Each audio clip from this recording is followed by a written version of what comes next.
ग्राम मोड़ी में पूज्य गुरुवर असंग साहब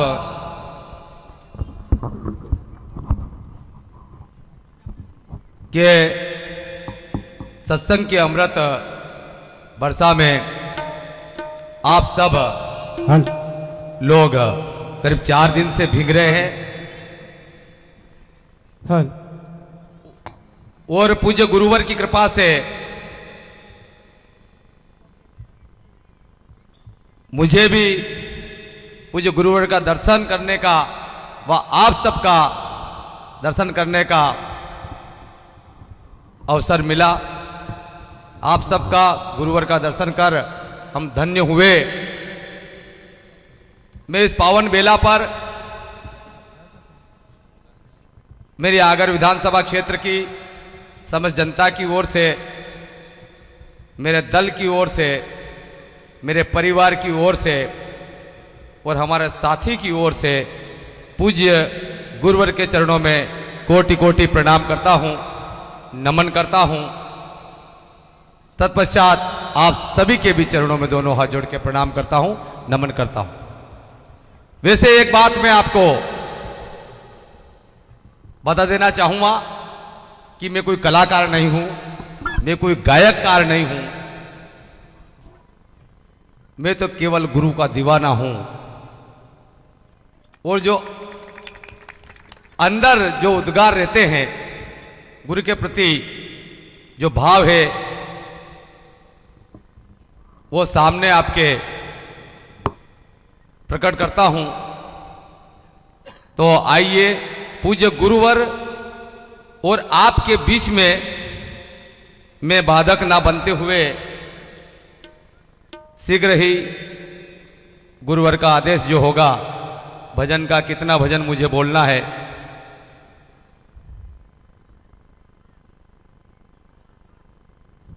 कितना भजन गुरुदेव, 3 भजन पूज्य गुरुवर का आदेश हुआ है कि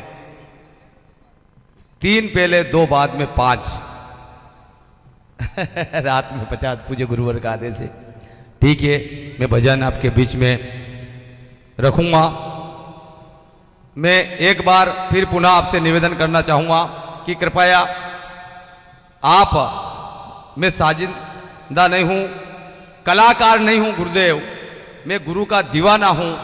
कृपया आप मेरी कला पर ध्यान नहीं देते हुए शब्द पर अवश्य ध्यान दें, ऐसा मैं आपसे प्रार्थना करता हूं, निवेदन करता हूं।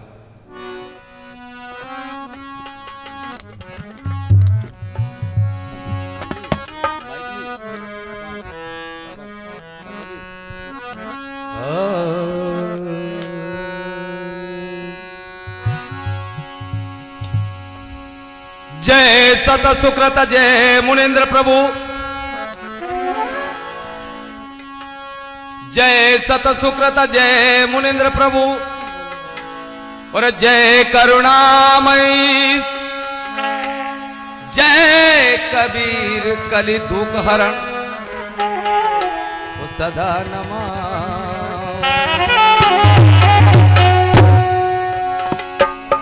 गुरु को कीजे बंदगी और कोटि कोट प्रणाम। कीट न जानू भृंग को तो गुरु कर ले आप समान। तो हमारा काम है गुरु के नाम लेने का, और गुरु का काम है गिरते को थाम देने का। उपकुमार भाव मैं पूज्य गुरुवर, आप सबके गुरु, मेरे गुरु, जगत के गुरु और अंधकार से प्रकाश की ओर ले जाने वाले असंग साहब के चरणों में मैं 2 लाइन समर्पित करना चाहूंगा। अगर अच्छी लगे तो आप तालियां बजाएं। संभालो इसको कुदरत से मिला, संभालो इसको कुदरत से मिला उपहार है गुरुवर असंग। संभालो इनको, कुदरत से मिला उपहार है गुरुवर असंग। हकीकत में तो फूलों से बना गुलजार है गुरुवर असंग।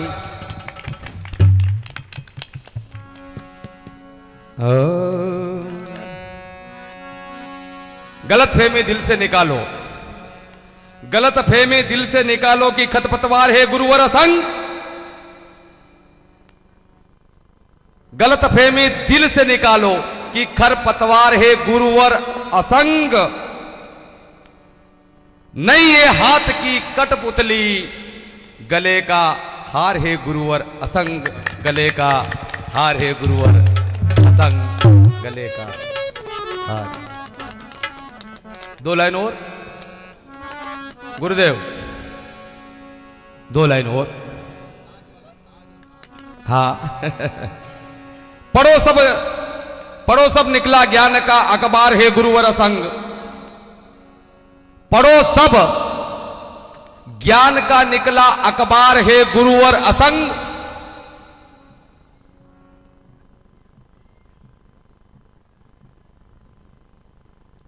आप दोनों की चर्चा में बाधक नहीं बनूंगा मैं। गुरुदेव क्षमा नहीं, गुरुदेव गुरु जी के, मैं गुरु जी के सामने माला नहीं पहनूंगा। गुरु जी के समर्पित करो। बहुत बहुत धन्यवाद। अब मैं पढ़ी।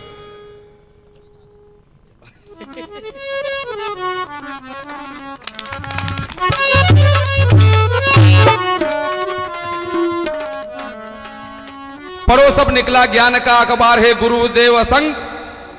पढ़ो सब ज्ञान का निकला अखबार है गुरुदेव असंग। रखी है म्यान में बेशक, पर तलवार है गुरुदेव असंग। पर तलवार है गुरुदेव असंग। बहुत बहुत धन्यवाद। आइए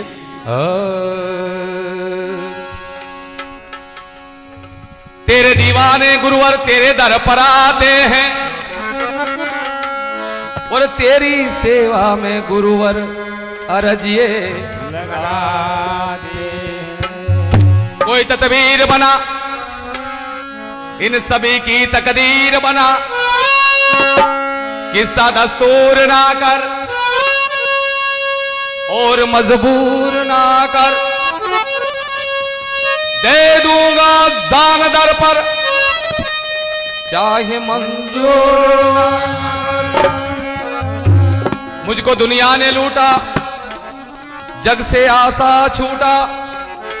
धीरज बोर नहीं है, ये सांसों का तार टूटा। तो दिल की हसरत लेकर ये सब भगत दर पर आए हैं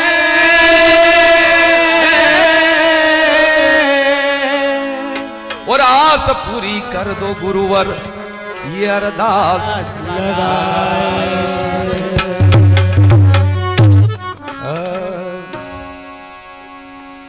क्षमा के प्यारे करता हूँ तेरी वंदना।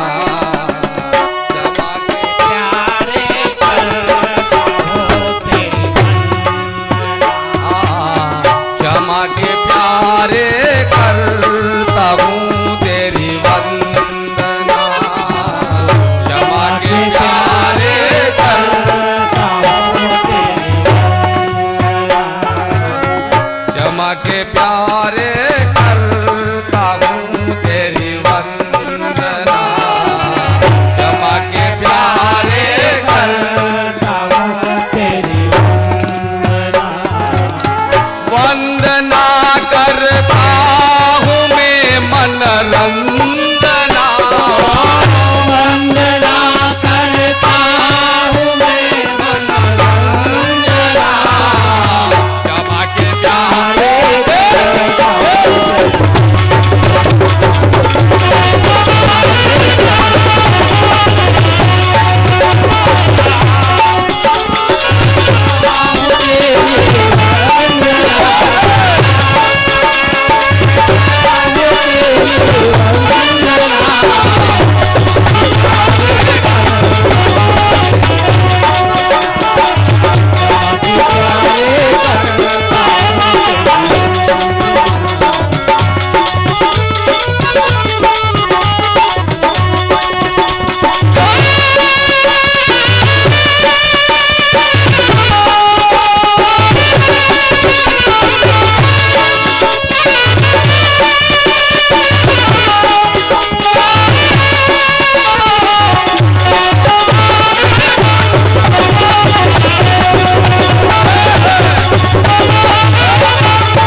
सतगुरुदेव की जय। सतगुरु संग साहब की जय।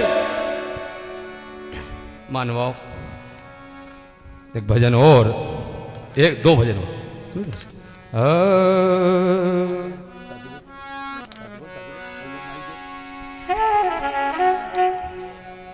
तो नाम लिया जिन सब लिया और सब शास्त्र का भेद, बिना नाम नरक में गए ये पड़ी गुनी चारों। तेरी फुरकत ने मुझे चैन से सोने ना दिया, और तेरी तन्हाई ने दिल भर कर रोने ना दिया। अगर तूने मुझे मिटाने की कसम खाई है गुरुवर आजम,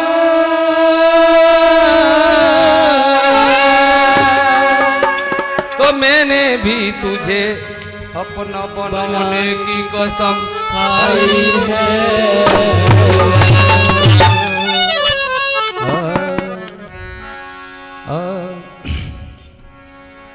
आज यहाँ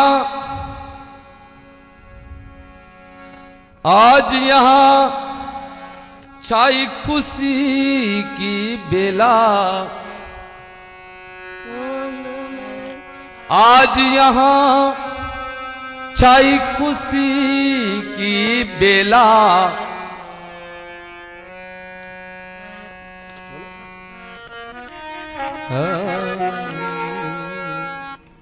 आज यहाँ छाई खुशी की बेला, असंग है गुरु और हम हैं चेला, असंग है गुरु और हम हैं चेला, असंग है गुरु और हम हैं चेला, असंग है और हम हैं चेला।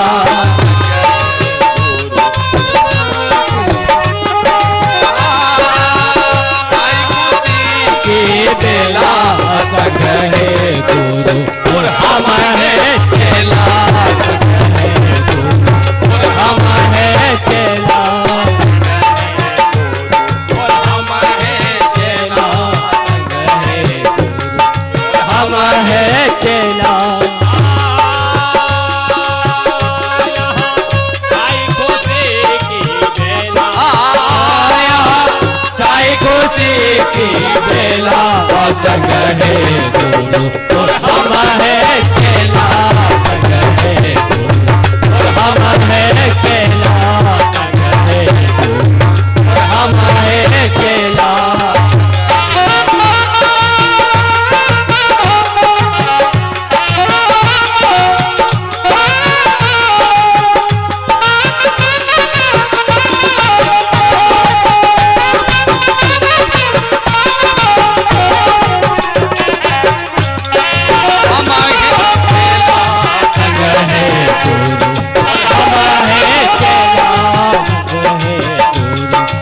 हम हैं चेला,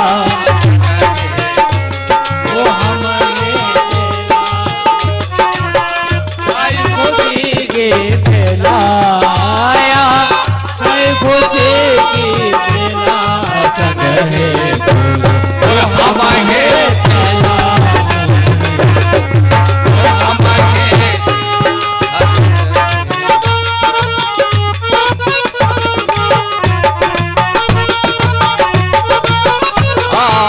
क्षमा देव के तुम हो प्यारे, क्षमा देव के तुम हो प्यारे, भक्तों के हो राजदुलारे, भक्तों के हो दुलारे।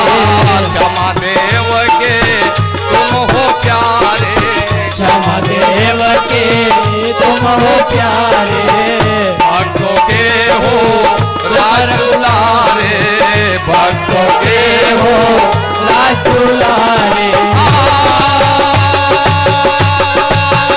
यहाँ लगा चला चली का मेला, असंग है गुरु हम हैं चेला, असंग है गुरु हम हैं चेला, असंग है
परख के भेद बताते, पारक परख के भेद बताते, पारक परख के भेद बताते, पाखंड को तुम दूर भगाते, पाखंड को तुम दूर भगाते, पारक परख के भेद बताते, पारक परख के भेद बताते, पाखंड को तुम दूर भगाते, पाखंड को तुम दूर भगाते,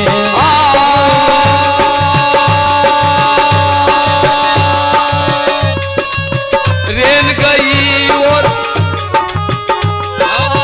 रेन गई और वाहे उजाला संग है तू हम है तेरा संग है, हम है तेरा संग है, हम है तेरा।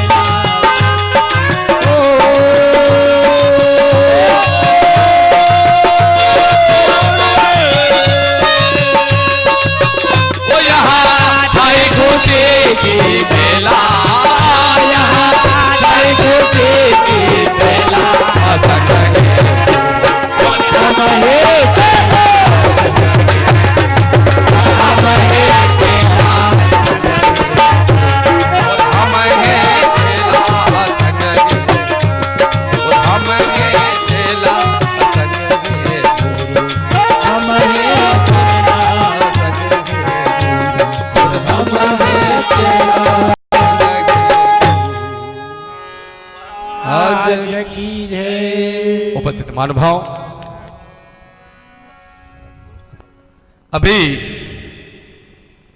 जिस पांडाल में, जिस जगह पर हेलो हेलो पूज्य गुरुवर का सत्संग चल रहा है और गुरुदेव की अमृतवाणी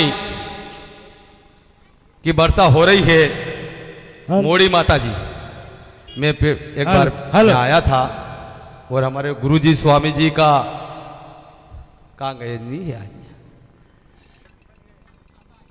अब आएंगे। गुरुजी का यह कार्यक्रम हुआ था, मोड़ी माता जी।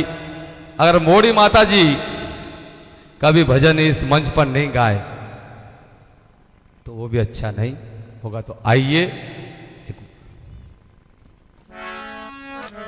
भजन माता जी।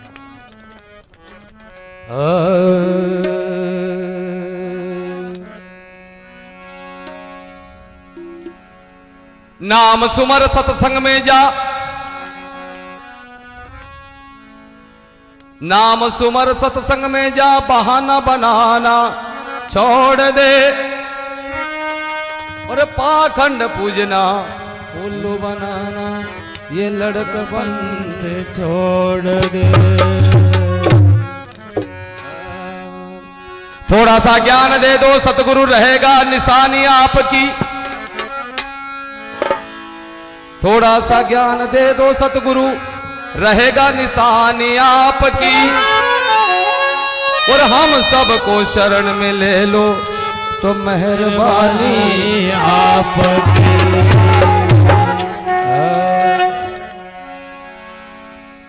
मेरी मोड़ी माता को नमन करते हैं हम, मेरी मोड़ी माता को गाते हैं हम, मेरी मोड़ी माता को मनाते हैं हम, मेरी मोड़ी मैया को मनाते हैं हम, मेरी मोड़ी मैया को मनाते हैं हम। बना दो मिटा दो, बना दो मिटा दो, बना दो मिटा दो, बना दो मिटा दो, नहीं कोई गम मेरी मोड़ी मैया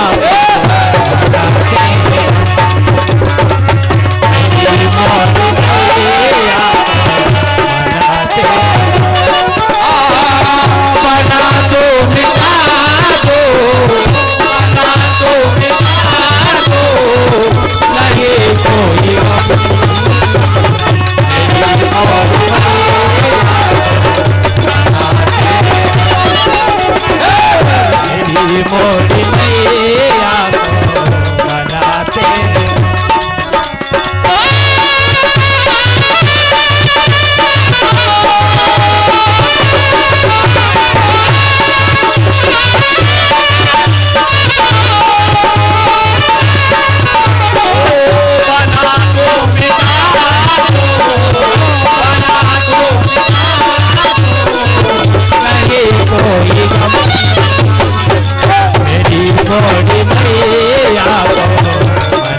मनाते हम, मेरी मोड़ी मैया को मनाते, मेरी मोड़ी मैया को मनाते,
मेरी मैया मोड़ी मैया को, मेरी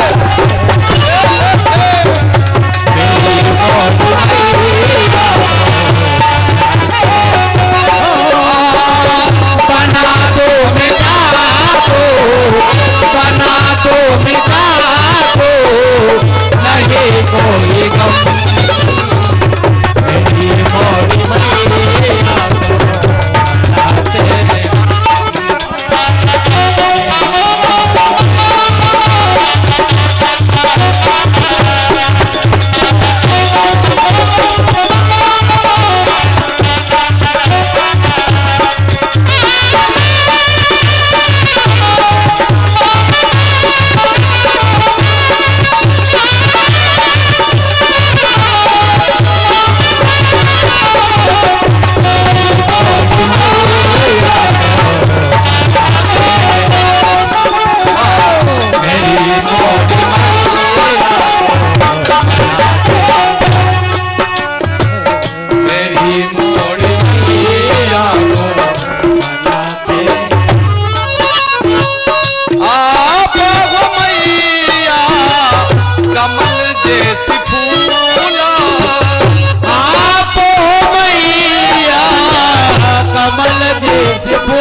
मोरी मैया को मनाते मेरी मोरी मैया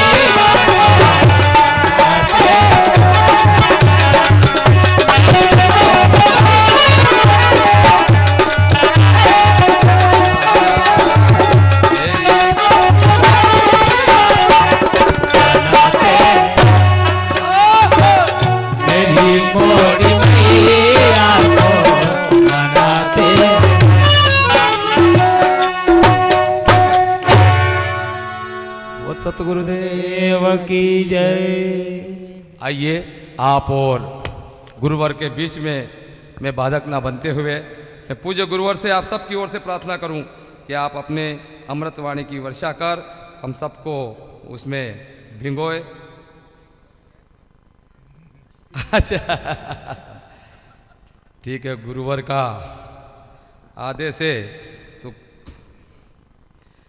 थोड़ा बहुत सिंगार देखा नहीं दुल्हन जैसा, सिंगार देखा नहीं दुल्हन जैसा और दर्द देखा नहीं विरहन जैसा।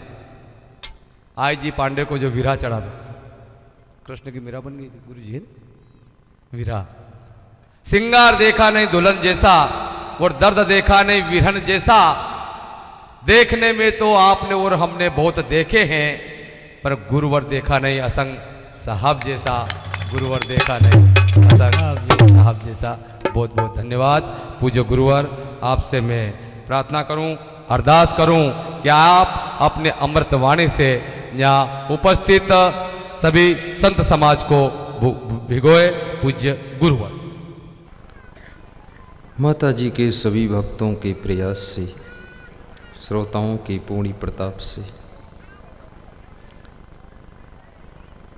संत महान पुरुषों के आशीर्वाद से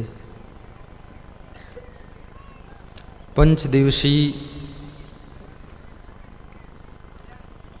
विराट सुखद सत्संग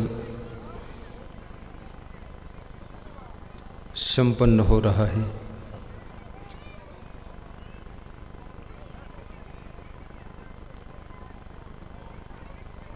स्थल मौड़ी माता का मंदिर, जिला नीमच, मध्य प्रदेश की पूर्ण धरा है। जगत को जगाने वाले समस्त संत महात्मा, धर्म की रक्षा करने वाले श्रोता बंधुओं, प्रेम और सेवा की मूर्ति माताओं बहनों,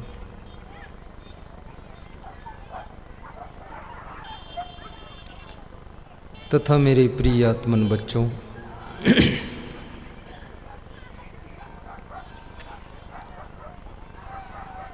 आज बड़ी प्रसन्नता की बात है।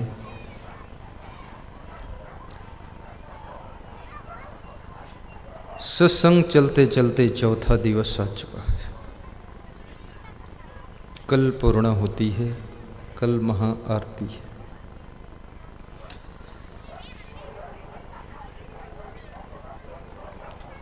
माताओं बहनों की भीड़ को देख करके मन प्रसन्न हो रहा है। पुरुषों की संख्या भी काफ़ी है, लेकिन कुछ बाहर हैं, कुछ भीतर हैं। फिर भी आज संख्या कल की अपेक्षा बढ़ी है। ऐसा लगता है इस इलाके में महिलाएं ज़्यादा हैं, पुरुष कम हैं।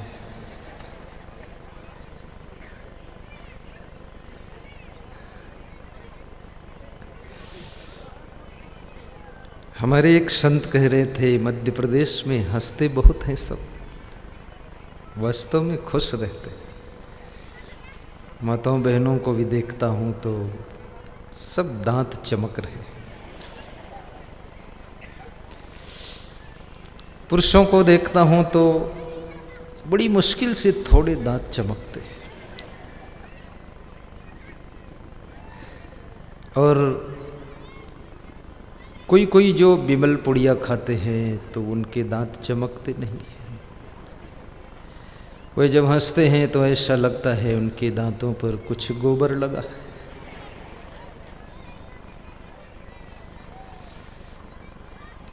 निवेदन, पुड़िया मत खाना, तम्बाकू मत खाना, बीड़ी भी मत पीना।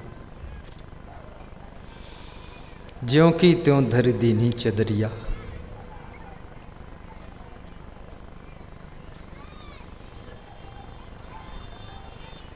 और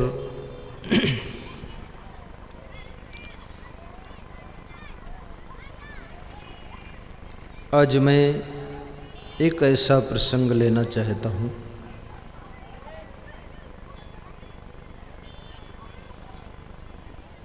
कि मनुष्य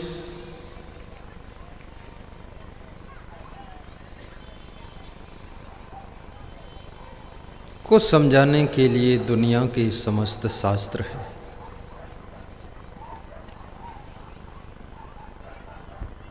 जितना मनुष्य को इस सृष्टि में समझाना पड़ता है उतना पशुओं को भी समझाना नहीं पड़ता है। और मनुष्य को जन्म से लेकर बुढ़ापे तक रोज रोज सिखाना भी पड़ता है। मनुष्य को बहुत सिखाना पड़ता है। एक जानवर के बच्चे को पानी में फेंक दो, अपने आप तैर कर पार हो जाएगा। लेकिन मनुष्य के जवान आदमी को पानी में फेंक दो, तुरंत डूब जाएगा, क्योंकि उसे तैरना सिखाया नहीं गया। पशु को भी तैरना नहीं सिखाया गया है, लेकिन फिर भी वो तैर कर पार हो जाता है।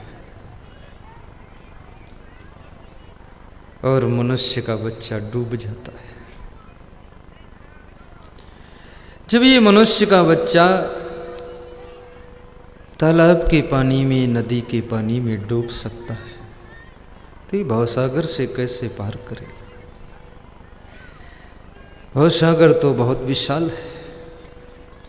इसलिए भवसागर से पार होने के लिए भी हमें आपको तैरना सीखना पड़े कि भवसागर से हम कैसे पार हो।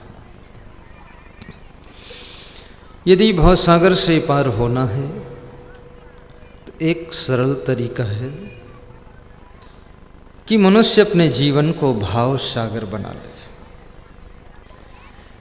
जिसका जीवन भक्ति का सागर है, भाव का सागर है, श्रद्धा का सागर है, उसके लिए भव सागर सूख जाता है, वो आराम से आंख मूंद कर पार हो जाता है।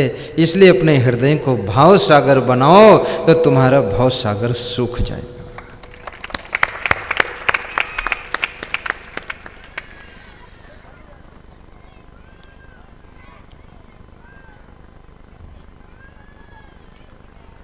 अरब खरब लो द्रव्य हो,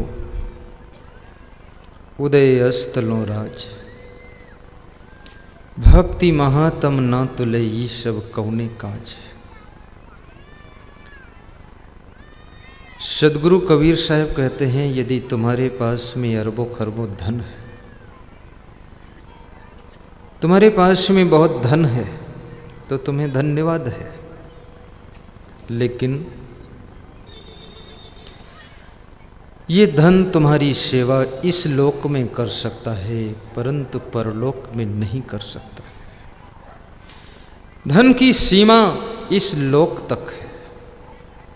जिस समय ये आत्मा परलोक की यात्रा शुरू करता है, उस समय धन तुम्हारा साथ छोड़ देता है।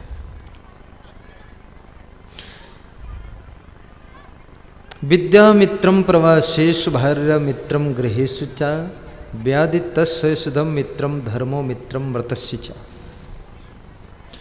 प्रवास काल में, यात्रा के समय, परदेश में तुम्हारा यदि कोई मित्र है तो विद्या तुम्हारा मित्र है। विद्या,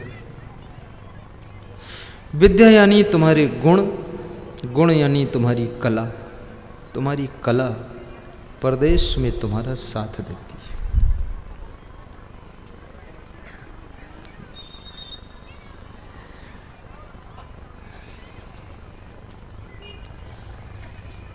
तुम कभी परदेश में जाओ तुम्हारे पास में पैसे हैं, चोर चुरा सकते हैं, लुटेरे लूट सकते हैं, गृह काट जेब काट सकता है, तुम्हारा पैसा तुम्हारे हाथ से जा सकता है।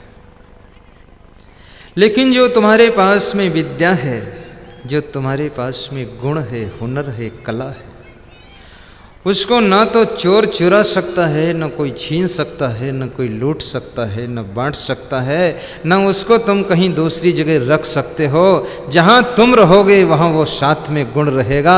इसलिए मनुष्य के गुण, मनुष्य की कलाएं, मनुष्य की विद्या विदेश में उसका साथ देती है। परदेश में विद्या मित्रम प्रवासेषु भार्या मित्रम गृहेषु च। और स्त्री जो तुम्हारी पत्नी है वो घर में साथ देती है, घर में रोटी बना देगी, धोती धो देगी, कभी तुम गलती करोगे थोड़ा डांट देगी, कभी समझा देगी, कभी तुम नाराज हो जाओगे थोड़ा रो देगी, तुम फिर खुश हो जाओगे। वो घर में साथ देती है। गृहेषु च। मनुष्य बड़ा कलाकार प्राणी है।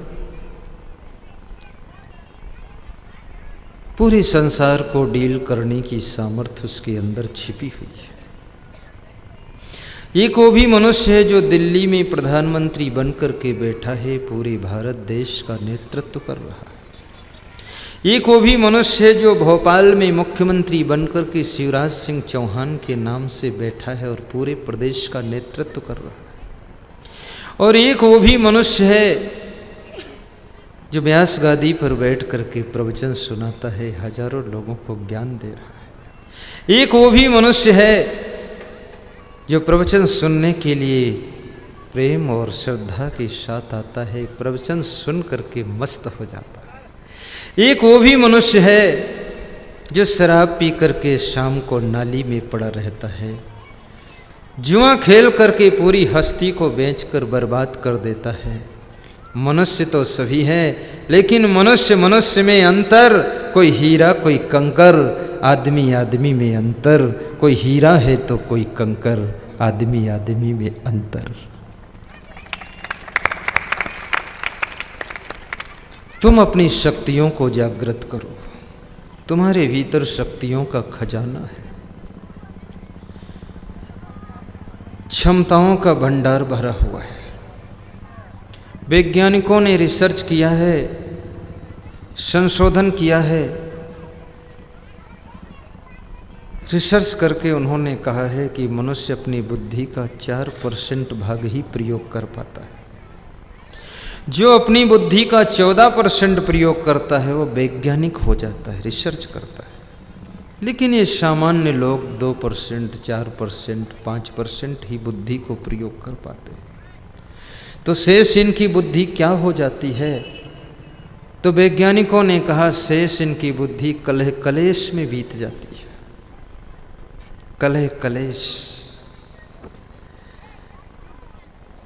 दुख में बीत जाती है, द्वंद्व में बीत जाती है, बुराइयों में बीत जाती है, उलझन में बीत जाती है, असमंजस में बीत जाती है, टेंशन में बीत जाती है। सारी बुद्धि उलझते उलझते समाप्त हो जाती है।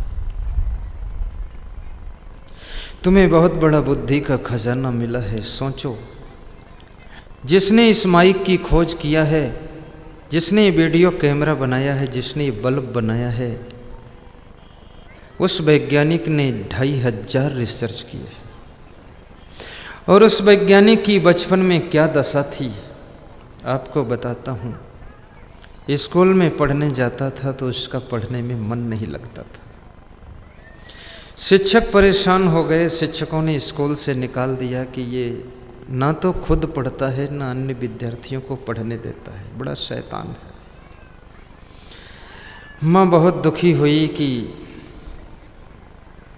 बालक के पिताजी पहले से मर चुके हैं, मैं विधवा हूँ, इकलौता बेटा है, अनाथ जीवन, पढ़ता नहीं। बच्चों की पढ़ने की सबसे ज़्यादा चिंता माता पिता को होती है। जितनी चिंता बच्चों को स्वयं नहीं है, उससे कहीं 1000 गुना ज़्यादा माता पिता चिंता करते हैं। उत्तर प्रदेश में एक माँ मिली, उसने कहा मैं अपने बच्चों की इतनी चिंता करती हूँ कि मुझे डायबिटीज हो गई है, शुगर की बीमारी हो गई। रात में नींद नहीं आती है, दिन में भूख नहीं लगती है, शुगर है और कई रोग हैं, मैं जांच नहीं कराती हूँ ताकि छिपे रहें रोग। बच्चों की चिंता है। मैंने पूछा बच्चों को चिंता है कि नहीं है? बोले बच्चों को अगर चिंता होती तो मेरी चिंता दूर हो जाती। बच्चे तो उदंड हैं, आवारा हैं, उनको पढ़ने में ध्यान नहीं है। मैं उनकी चिंता करते करते बीमार हो जाती हूँ, पर मेरे बच्चों को कोई चिंता ही नहीं। मैं आपसे भी कहूँगा बच्चों का नाम स्कूल में लिखा देना, बच्चों को केयर कर देना, संस्कार दे देना, बच्चों को शिक्षा के लिए फीस दे देना, पुस्तकें दे देना। लेकिन फिर भी अगर तुम्हारा बच्चा नहीं पढ़ता है तो उस बच्चे की टेंशन में अपने शरीर में भयंकर बीमारी मत आमंत्रित करके बुलाना। फिर नहीं पढ़ता है तो टेंशन छोड़ देना। जो पढ़ेगा पास हो जाएगा, फर्स्ट निकलेगा, वो नौकरी पाएगा, सर्विस करेगा, पैसा कमा कर लाएगा। और जो फेल हो जाएगा वो तुम्हारे पास रहेगा, कोई बात नहीं। जो पास हो गया वो दूर नौकरी करेगा, धन लाएगा। जो फेल हो गया वो पास रह जाएगा, तुम्हें पानी पिलाएगा, कोई बात नहीं।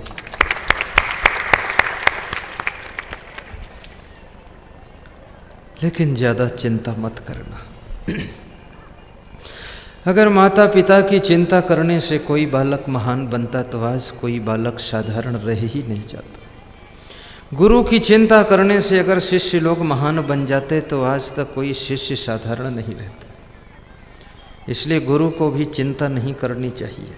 अपनी ज़िंदगी भर अच्छा करो और मरने के बाद डंका बजा दो, जो करना है सो करो, टेंशन मत लो। लेकिन मनुष्य का स्वभाव है कि कितने लोग तो ऐसे हैं जिनको अपनी चिंता नहीं है, अपने बाप की भी चिंता नहीं है, बाप के बाप की भी चिंता नहीं, अपने आप की चिंता नहीं है, बच्चों की भी चिंता नहीं है। लेकिन बच्चों के बच्चों की ज़्यादा चिंता है कि इनका क्या होगा, जो इंटरेस्ट आया है, ब्याज आया है, ये जो पोता पोती है इनका क्या होगा। पोता पोती के चक्कर में बहुत से लोगों का सुख सब लीप पोत कर बराबर हो चुका है। मैंने सुना है, एक छोटी कथा है, आपका दुख दूर हो इसलिए सुना देता हूँ। सुना दूँ? तो मैं कह रहा था मनुष्य को जितनी अपनी चिंता नहीं है उससे कहीं 1000 गुना ज़्यादा वो बच्चों की चिंता करता है। और बच्चों की भी चिंता जितनी नहीं करता है उससे भी लाखों गुना ज़्यादा बच्चों के बच्चों की चिंता करता है। मनुष्य की टेंशन कितनी दूर तक चली जाती है। छोटी सी कथा है, और ये कथा कहीं तो राम कथा होती है, कहीं भागवत कथा होती है, कहीं प्रेम कथा होती है, कहीं कृष्ण कथा होती है, कहीं शिव कथा होती है, और कहीं कोई कथा नहीं है तो तुम्हारी खुद की कथा होती है। तुम्हारी भी कथा कोई कम नहीं है, बहुत लंबी चौड़ी कथा है।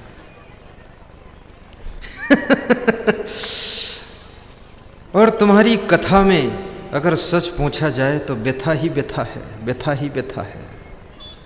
और इसलिए तुमको कथा सुनना जरूरी है, क्योंकि तुम कथा में बैठो और कथा तुम्हारे में बैठ जाए। तुम कथा में बैठ जाओ और कथा तुम्हारे दिल में बैठ जाए तो तुम्हारे दिल में बैठी हुई व्यथा निकल कर बाहर हो जाएगी और तुम्हारे जीवन की कथा बहुत सुंदर हो जाएगी। कभी कभी जय बोलना भी जरूरी, उससे मेरी हिम्मत बढ़ जाती है। मधु बंसल तुम भी बोल देना कभी, थोड़ा महिलाओं की तरफ से इनको चुन लिया हूँ, ठीक है?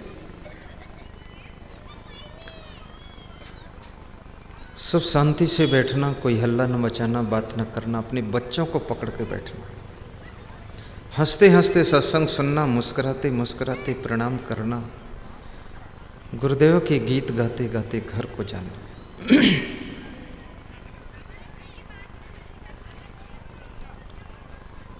किसी नगर में एक बहुत बड़ा सेठ रह रहा है, बड़ा सुखी है।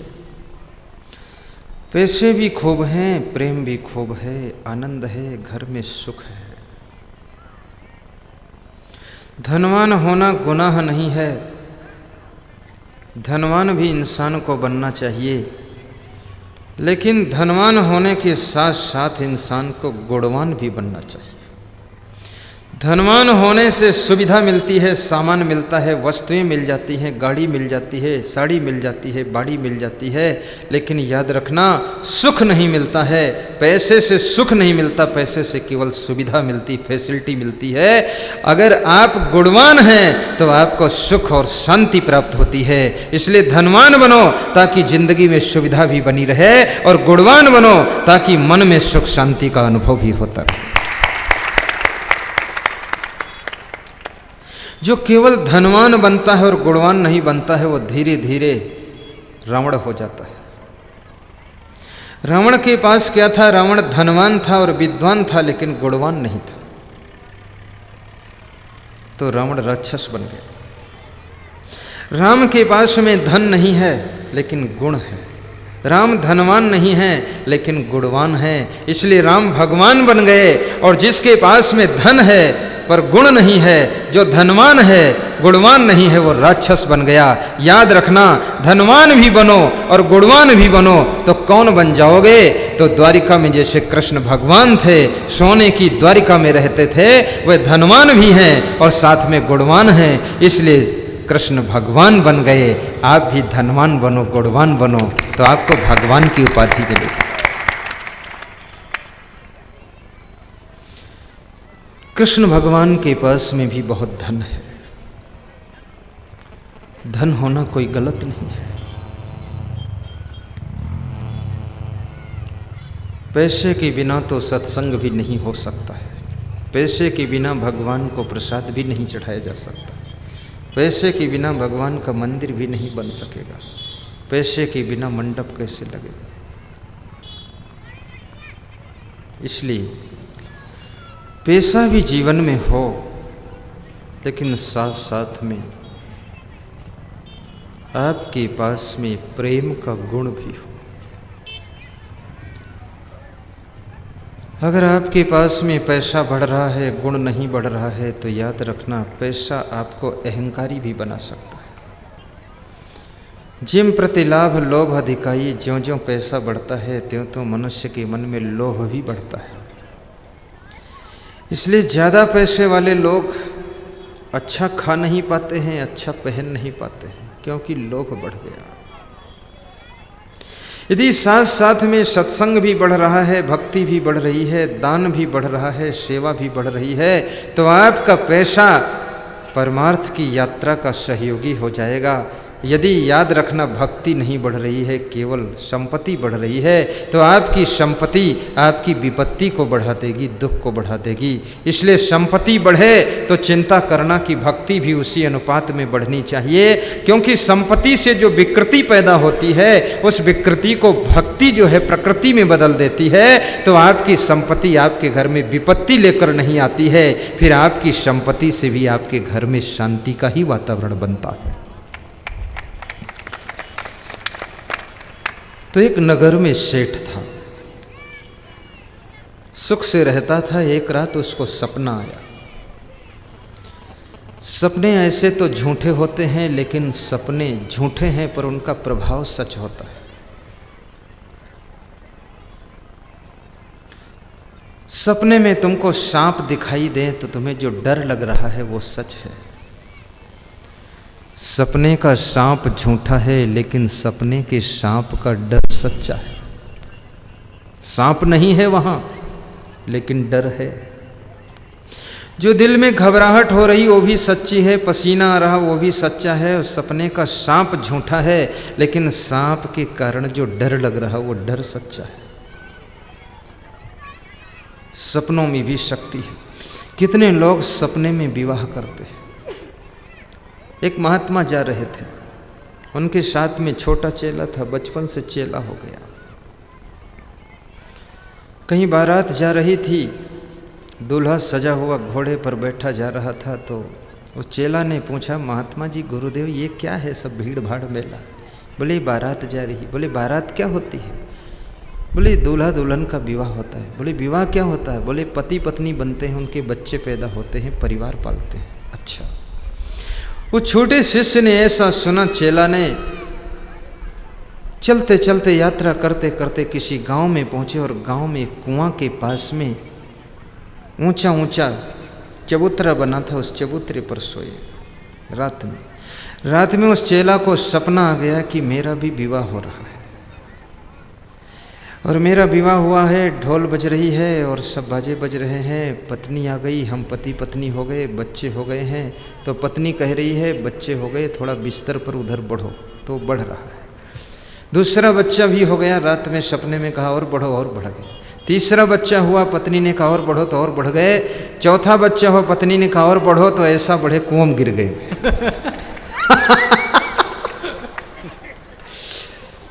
चेला जब कुआं में गिरा तो बहुत जोर चिल्लाया कि गुरुदेव मैं तो कुआं में गिर गए। बोले कैसे गिरे? बोले सपने में विवाह किया तो कुआं में गिर गए। तो गुरु ने कहा फिर जागने में विवाह करोगे तो नरक में गिर जाओगे, इसलिए मत करो।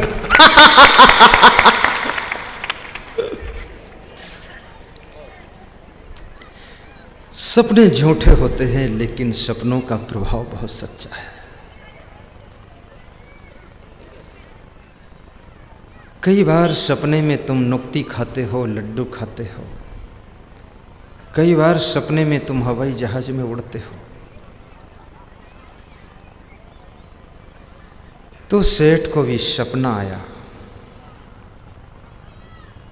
सपने में सेठ ने क्या देखा कि एक महात्मा आया है सपने में और महात्मा के हाथ में डंडा है। महात्मा ने सेठ के बेड में डंडा मारा और सेठ से कहा उठ,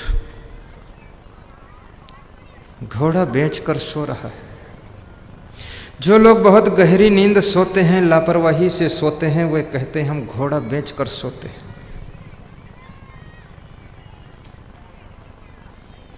लेकिन मैं तो ये कहता हूं जो घोड़ा बेचकर सोते हैं वे गधा खरीद कर जागते हैं। क्योंकि घोड़ा तो बिक गया, अब कुछ खरीदना भी तो पड़ेगा आपको। मैं आपसे कहूंगा लापरवाही की नींद भी मत लेना। हर समय सजग रहो। युक्ताहार विहारस्य युक्त चेष्टस्य कर्मसु युक्त स्वप्नौ बोधस्य युगो भवत दुःखः। जिसका आहार विहार युक्तता पूर्ण है और जिसके समस्त कर्म युक्तता पूर्ण संपन्न होते हैं, जिसका शयन और जागरण युक्तता पूर्ण होता है, वह व्यक्ति उस योग को सिद्ध कर लेता है जिससे उसके समस्त दुख दूर हो जाते हैं और जिंदगी में सुख भरपूर हो जाता है। कृष्ण गीता में कह रहे हैं, भगवान श्री कृष्ण गीता में समझा रहे हैं कि आपका शयन जागरण भी विवेक पूर्वक होना चाहिए। ऐसा मत सोना कि सवेरे जाग ही न सको, और ऐसा मत जागना कि आपका दिमाग फेल हो जाए और पागल होकर भटको। ज़्यादा जागने से दिमाग आउट हो सकता है, पागल हो सकते हो, और ज़्यादा सोने से आपकी व्यवस्था भी बिगड़ सकती है। मध्यम जीवन का चुनाव कीजिए। कम से कम 6 घंटे सोइए, अधिक से अधिक 8 घंटे सोइए और 18 घंटे काम कीजिए, और कम से कम आप 15 घंटे तो काम जरूर कीजिए। इतना कमाओ इस दुनिया में कि आप एक आदमी की कमाई से 108 आदमियों का भोजन चले, तो समझ लो 108 मेला का जप चल रहा है। आपकी कमाई से 108 आदमियों की रोटी चलनी चाहिए। कितने लोग जवान हो जाते हैं फिर भी अपने माँ बाप के ऊपर ही भार बने रहते हैं। बूढ़े माँ बाप कमाते रहते हैं। मैंने किसी गांव में देखा, वो चारा मशीन बूढ़े माँ बाप खींच रहे थे। जवान बच्चा पास में बैठा ताश खेल रहा था।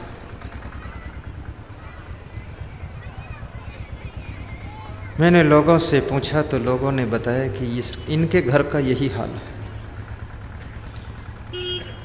तुम्हारे जवान होने पर भी अगर तुम्हारे माँ बाप को फुर्सत नहीं मिल रही है, माँ बाप को कुछ हल्का होने का अनुभव नहीं हो रहा है, माँ बाप को आनंद नहीं प्राप्त हो रहा है, तो समझ लो तुम्हारा जवान होना बेकार हो गया है। तुम जवान होने से पहले तुम जर्जर हो चुके हो, बूढ़े हो चुके हो, और तुम्हारा बूढ़ा बाप आज भी वो जवान है, काम कर रहा है और तुम जवान होकर आराम कर रहे हो। शर्म लगनी चाहिए।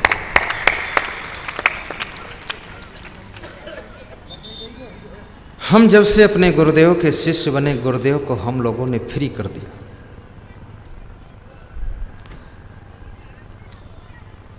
एक गधी के 4 बच्चे होते हैं, गधे, वो जवान हो जाते हैं, लेकिन फिर भी गधी की पीठ पर लदना कम नहीं होता है, उतना ही लादा जाता है।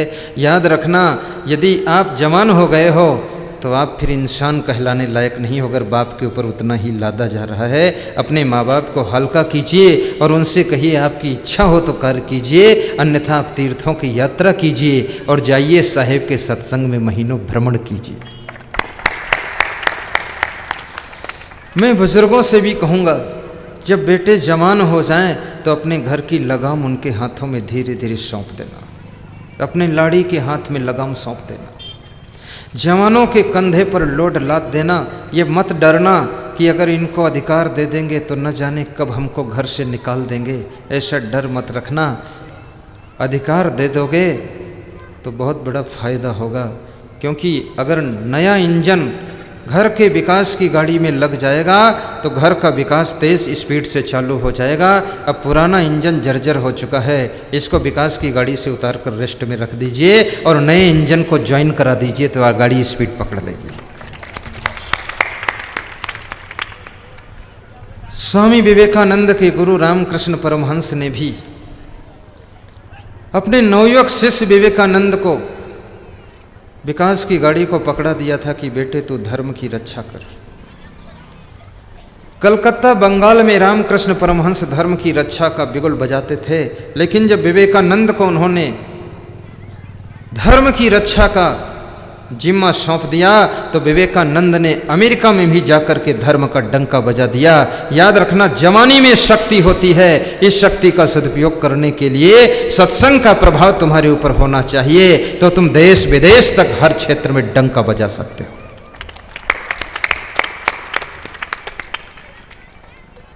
जिसने माता पिता की न सेवा किया,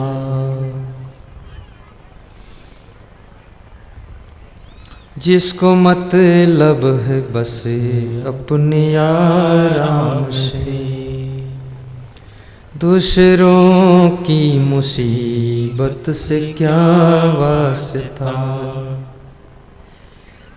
ऐसे स्वार्थी कभी मत बनना कि अपनी आराम से मतलब रखना, दूसरों का ख्याल न करना। दूसरों का ख्याल करने वाला भगवान होता है, केवल अपना ख्याल करने वाला इंसान होता है, और जो दूसरों का नुकसान करता है वो शैतान होता है। इसलिए दूसरों का ख्याल करना ताकि भगवान का दर्जा आपको प्राप्त हो सके। जिसको मतलब है बस अपनी आराम से। गाओ, गाइए। कौन गाए?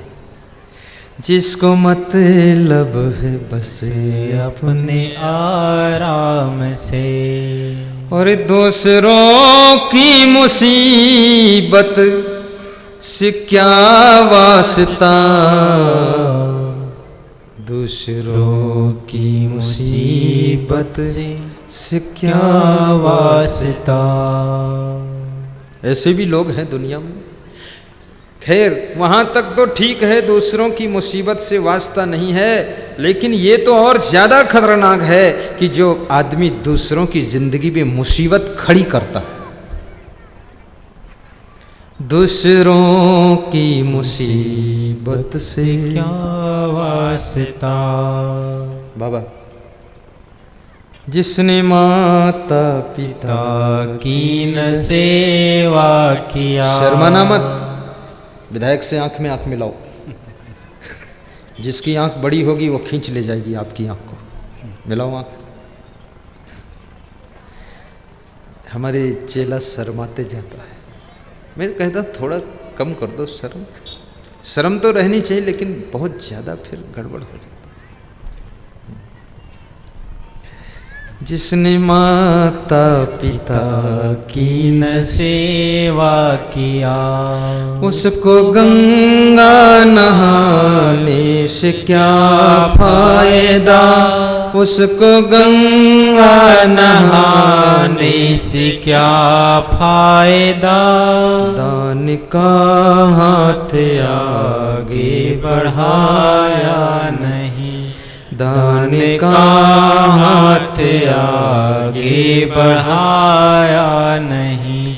खाली माला हिलाने से क्या फायदा, खाली माला हिलाने से क्या फायदा। भाइयों और बहनों, हमारे सत्संग में एक वित्त आयोग के अध्यक्ष आए किसी प्रदेश में, नाम नहीं लूँगा, बदनाम हो जाएंगे, और फिर मुझे भी आराम से रहना है, किसी का नाम लेकर अपने लिए क्यों व्यवस्था बिगाड़ो, समस्या खड़ी हो। वित्त आयोग के अध्यक्ष किसी प्रदेश में, इतना तो पक्का है मध्य प्रदेश में नहीं, दूसरे प्रदेश में आए। वित्त आयोग का अध्यक्ष यानी पूरे प्रदेश के धन का अध्यक्ष। जो लोग सत्संग करा रहे थे उनको भी बड़ी आशा थी, वित्त आयोग के अध्यक्ष आ रहे हैं, कुछ तो सहयोग करेंगे ही। हर व्यक्ति का जीवन आशा से बंधा हुआ है, आशा। तो उसने 1 रुपया नहीं दिया सत्संग कराने वालों को। मेरे पास प्रणाम करने आया तो मुझे भी 1 रुपया दान नहीं किया। मैंने कहा धन्यवाद। तो आयोजक भक्तों ने मुझसे पूछा, गुरुदेव आपको कुछ दान दिया हो बताओ। हमने कहा मैं देख नहीं पाया। बोले आप देखते नहीं हो? हमने कहा आंखें मूंद लेता हूं, क्योंकि देखना भी ठीक नहीं।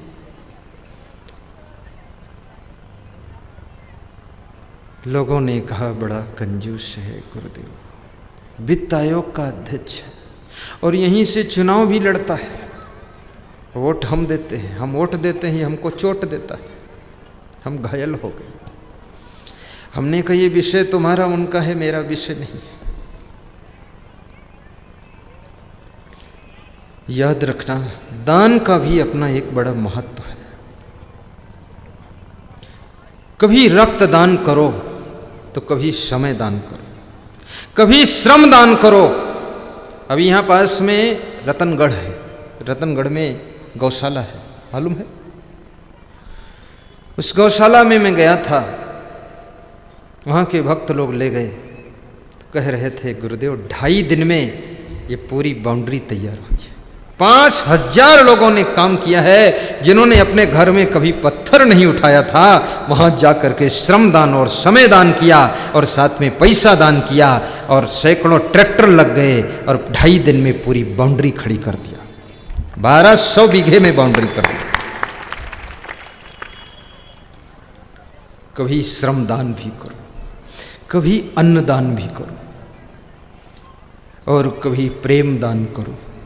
कभी कोई गलती कर दे तो क्षमा दान करो, कभी कोई ज्यादा अपराध कर दे तो उसे जीवन दान भी दे दो, कभी प्राण दान दे दो, और कभी वस्त्र दान करो। कोई संत को वस्त्र दान करो, कभी सत्संग के प्रचार प्रसार के लिए, धर्म के प्रचार के लिए वाहन दान करो, और कभी धन दान करो। तो मैं कहूँगा, कभी तुम्हारे पास में कुछ ना हो तो अपनी मुस्कान दान कर दो, कम से कम मुस्करा कर मिल लो। कितने लोग तो इतने कंजूस हैं कि मिलेंगे तो खुश नहीं होंगे, ऐसा मुंह बनाएंगे सणसी जैसा, पतीली चूल्हे पे हो जा सवार। कितने लोगों की जिंदगी हर समय गुस्सा में रहती है, 106 डिग्री से नीचे उनका पारा आता ही नहीं।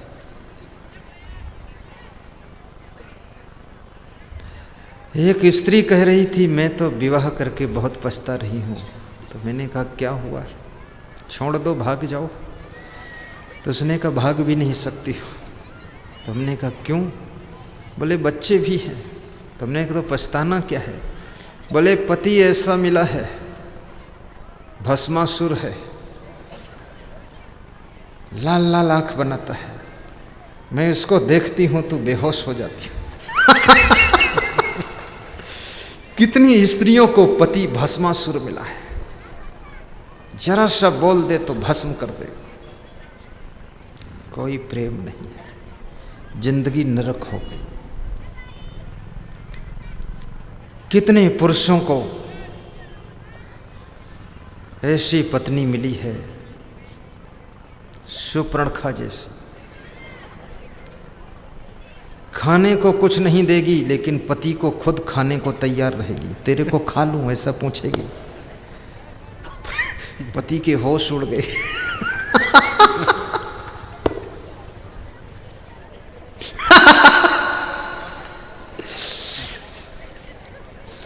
मेरा जो वैराग्य हुआ है, मैं तो ये सब सिस्टम देखा हूं ना पड़ोसियों के हंस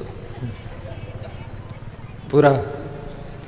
जब मैं स्नान करता था बचपन में, पड़ोस में एक घर था, उसके घर में यही सब होता था। उसको मैं बहुत धन्यवाद देता हूँ कि तूने कृपा किया, संसार का सच्चा दर्शन करा दिया। जो ज्ञान भागवत से नहीं मिला, रामायण से नहीं मिला, कबीर के बीजक से नहीं मिला, वो ज्ञान उन नालायकों से मिल गया।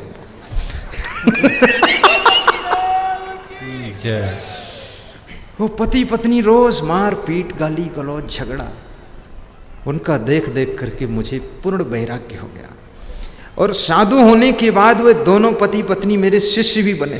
कहते हैं गुरुदेव तुम ही पार लगाओगे। मैंने कहा तुमने तो हमको पार कर दिया, हम तुम्हें पार करेंगे। आपके जीवन में सदैव सुख बना रहे, दुख और चिंता से आप पार हो सके। चिंता को दूर करने के लिए चिंता हरण टॉनिक आपको पीना ना पड़े। शराब आप कभी ना पिए। पीना है तो सत्संग की शराब पिए। सत्संग की शराब पी लो, ज्ञान की शराब पी लो, फिर मस्ती देखो आप अपनी क्या मस्ती आती है। मैंने ज्ञान की शराब पिया है, इसे एक बार पीना पड़ता है, जिंदगी भर मस्ती छाई रहती है। बोतल की शराब, पौज की शराब तुम सुबह पीते हो तो शाम उतर जाती है, शाम पीते हो तो सुबह उतर जाती है। मस्ती तो नहीं आती है, आपके चेहरे पर सुस्ती आती है और हंसती चली जाती है, भक्ति मिट जाती है, मुक्ति रुक जाती है। इसलिए ऐसी शराब कभी मत पीना। जब पीना तो भक्ति और सत्संग की शराब पीना, जिससे मस्ती आए, भक्ति बढ़े, मुक्ति मिले। ऐसी शराब पीना। असली शराब तो सत्संग की शराब है।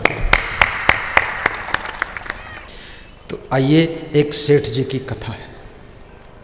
सेठ जी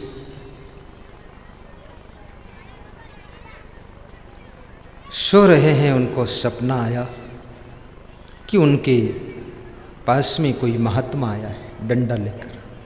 महात्मा ने उनके बेड में डंडा मारा, कहा उठ। बहुत सोता है, कोई चिंता है?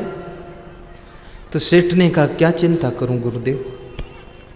तो महात्मा ने कहा कम से कम अपने बच्चों की तो चिंता किया कर। सेठ ने कहा ठीक। महात्मा सपने से विलुप्त हो गए। सेठ ने सवेरे अपने मुनीम को बुलाया और कहा कि हमारे पास कितनी संपत्ति है, देखो जरा हिसाब लगाओ। मुनीम ने हिसाब लगाकर बताया कि आपके पास में इतना धन है कि आपकी ज़िंदगी के लिए काफ़ी है, आपके बच्चों की ज़िंदगी के लिए काफ़ी है। अगर आप और आपके बच्चे कुछ काम ना करें तो भी ज़िंदगी में कोई कमी नहीं आएगी। सेठ और ज़्यादा निश्चिंत हो गया। दूसरी रात और गहरी नींद सोया। फिर वो महात्मा सपने में आया, बेड में डंडा मारा, कहा उठ। इतना गहरी नींद क्यों सोता है, कोई चिंता है? तो उसने कहा गुरुदेव आपने कहा था बच्चों की चिंता करना, तो मेरी ज़िंदगी के लिए धन है, मेरे बच्चों की ज़िंदगी भर के लिए धन है, अब मुझे क्या चिंता है। तो सपने के महात्मा ने कहा कि तेरी जिंदगी भर के लिए धन है, तेरे बच्चों की जिंदगी भर के लिए धन है, लेकिन तूने कभी सोचा कि तेरे बच्चों की जिंदगी का क्या होगा? उसको भी तो सोच। महात्मा चला गया, सेठ की नींद उड़ गई, सेठ चिंता में पड़ गया। सवेरे हुआ तो असमंजस उसके चेहरे पर। सेठानी ने पूछा क्या दुख है? बोले बच्चों की जिंदगी के लिए व्यवस्था नहीं, दुखी हो। मित्रों ने पूछा सेठ जी आपकी खुशियां उड़ गई, क्या हो गया आपको, इतनी चिंता टेंशन क्यों? बोले एक सपना आया, सपने में महात्मा आया, उस महात्मा ने हमसे कहा तेरे बच्चों की जिंदगी के लिए तूने सोचा तो मैंने सोचा तो मुझे चिंता हो गई। सेठ का जीवन दुखी हो गया। जो बहुत लंबा सोचते हैं वही भी दुखी रहते हैं, जो बिल्कुल भविष्य नहीं सोचते वो भी दुखी होते हैं। इसलिए बहुत लंबा मत सोचना, बस आप इतना सोचना आप और आपके बच्चे, बस हो गया। उसके बाद आपके बच्चे अपने बच्चों का ख्याल करेंगे। तुम इतना ज़्यादा क्यों लोड लेते हो? सेठ बहुत दुखी है, परेशान है। शाम तक एक महात्मा आया, उसने कहा सेठ जी बहुत दुखी नजर आ रहे हो, क्या बात है? सेठ ने कहा मेरी ज़िंदगी भर के लिए धन है, मेरे बच्चों की ज़िंदगी भर के लिए धन है, मेरे बच्चों की ज़िंदगी के लिए व्यवस्था नहीं है, इसलिए मैं दुखी हूँ, मेरी नींद उड़ गई। तो महात्मा ने कहा एक उपाय बताता हूँ। टेंशन से बचने के लिए, दुखों से बचने के लिए महात्मा ने उपाय बताया। कहा तुम चले जाओ नदी के किनारे, एक दूसरा महात्मा रहता है, उसके पास में जाओ और उसका आशीर्वाद लो, तुम्हारा दुख और चिंता दूर हो जाए। सेठ जी तुरंत वहां चले गए, उस महात्मा के पास में अपनी समस्या जा करके बताया। तो उस महात्मा ने कहा एक काम करो, तुम्हारे सामने पड़ोस में एक गरीब रहता है। बोले रहता है? बोले उस गरीब को तुम 10 किलो चावल, 10 किलो दाल, 10 किलो आटा और 10 किलो सब्जी और 100 रुपये दान कर दो जाकर, तुम्हारा दुख मिट जाएगा। सेठ ने कहा महाराज जी ये तो और हमारे स्टॉक में कम हो जाएगा, इसमें दुख मिटेगा कि बढ़ेगा? कितने लोगों के अंदर ऐसा भ्रम है कि दान करने से घट जाएगा, स्टॉक कम हो जाएगा, लेकिन दान करने से कभी कम नहीं होगा। चिड़ी चोंच भर ले गई, घटे न सरिता नीर, दान किए धन ना घटे, कहीं गए संत कबीर। दान करने से धन नहीं घटता है, जुआ खेलने से धन घटता है, शराब पीने से धन घटता है, गुंडागर्दी करने से धन घटता है, आलस्य करने से धन घटता है, कामचोरी करने से धन घटता है, फिजूल खर्ची से धन घटता है, नशा धूम्रपान से धन घटता है। दान करने से 10 गुना धन बढ़ता है, घटता नहीं। कभी तुम खेत में बोने चलो, गेहूं बोने के लिए, तुम्हारे मन में ऐसा भ्रम हो जाए कि जो घर का गेहूं वो भी खेत में फेंकने जा रहा हूं, ये तो नुकसान करने जा रहा हूं, ये तो स्टॉक में घट जाएगा, तो तुम्हारे घर में अन्न एक दिन खत्म हो जाएगा। जब तुम 1 कुंटल बोते हो तब वहां से तुम्हें 150 कुंटल वापस मिल जाता है। याद रखना, दान करना ऐसे है जैसे अपने खेत में गेहूं बोना है, ऐसे दान करना भी 1000 गुना वापस लौट कर आता है। इसके जीते जागते उदाहरण है।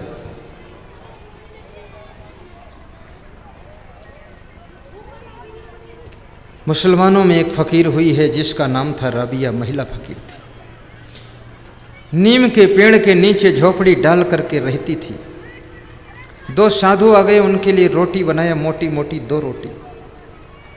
आजकल तो पतले पतले फुलके चलते हैं, और फुलके भी खाओ तो भी पेट फूला रहता है।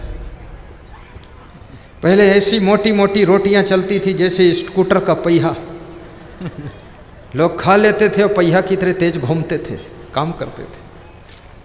आजकल लोगों का हाजमा बहुत कमज़ोर हो गया है। कोई तुम्हारे यहाँ मेहमान आए, उसके सामने नाश्ता रख दो तो नाश्ता देखता है, फिर मुंह ऐंठता है, बिस्कुट देखता है तो माथा ठोकता है कि हजम नहीं हो। सोच में पड़ जाता खाऊं कि न खाऊं। लेकिन मैं कहूँगा किसी के यहाँ मेहमान बन कर के जाना, थोड़ा सा खा लेना। शिवरी के यहाँ राम भगवान मेहमान बन कर के गए, वहाँ भी जा कर के एक बेर खा लिया है। कभी भी अपमान न करना जिसके यहाँ मेहमान बनकर जाना, थोड़ा सा खा लेना। मैं तो किसी किसी के यहाँ जाता हूँ तो मूंगफली के दाने भी चबा लेता हूँ, और कहीं वो तिल की पापड़ी भी खा लेता हूँ, और कहीं जाता हूँ तो गाजर खा लेता हूँ। कभी कहता हूँ कच्चा टमाटर हो, नमक हो, ले आओ खा ले, एक टमाटर कच्चा खा लेता। भाइयों और बहनों, याद रखना, और आपके घर में कोई मेहमान आए तो उदारता से उसकी सेवा करना,